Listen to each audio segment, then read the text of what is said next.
Hi, I'm Astronomy Magazine Assistant Editor Bill Andrews. Welcome to Tour the Solar System. In this series, we give you an overview of the objects in the solar system.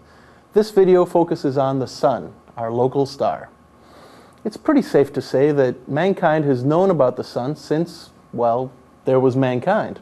It's by far the brightest object in the sky, with an apparent magnitude of negative 26.7. That's about 400,000 times brighter than the full moon. It's also the biggest object in the local area by far.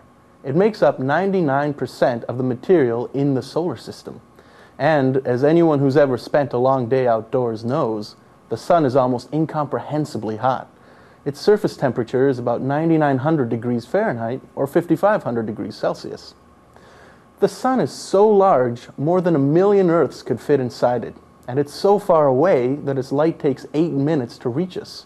But despite its gargantuan characteristics, the Sun is a pretty average star, one of the 200 billion plus stars in our galaxy, the Milky Way. Our home star lies about 26,000 light years from the galaxy's center, just inside a spur off of one of the two main spiral arms. The Sun has been famously referred to as a giant mass of incandescent gas, though that's not exactly right. While it is incandescent, meaning it emits light, the Sun is actually mostly made up of a fourth state of matter called plasma, a type of super hot gas that doesn't act like a solid, liquid, or gas. While you can also see this plasma in neon signs here on Earth, its unusual properties help give the Sun its distinctive features. The Sun's powerful magnetic field can interact with this plasma to produce prominences and flares.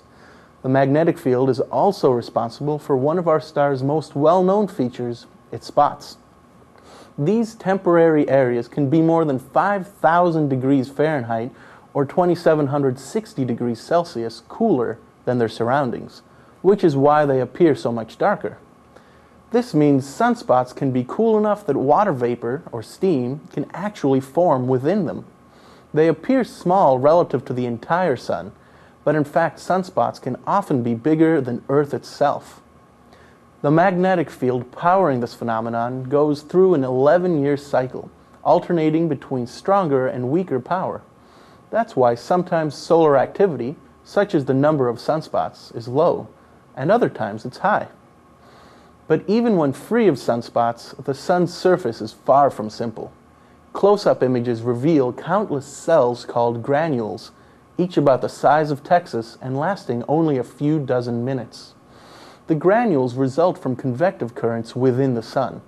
Each cell brings hotter material up to the surface at its bright center and pushes cooler material back down at its darker edges.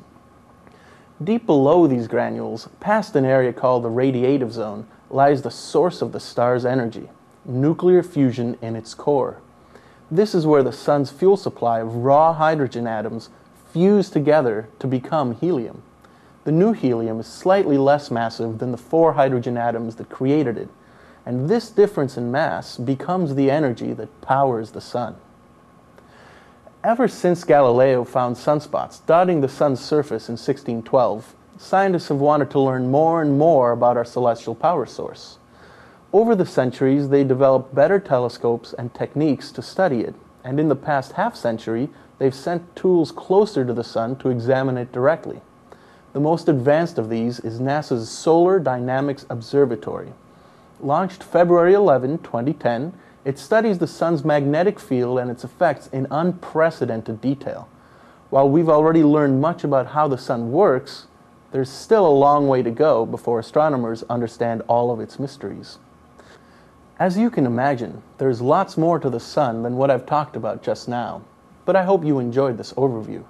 Astronomy's editors will continue our tour of the solar system in upcoming videos, and make sure you also check out issues of Astronomy Magazine, which often include articles and news about objects in our solar system. See you next time!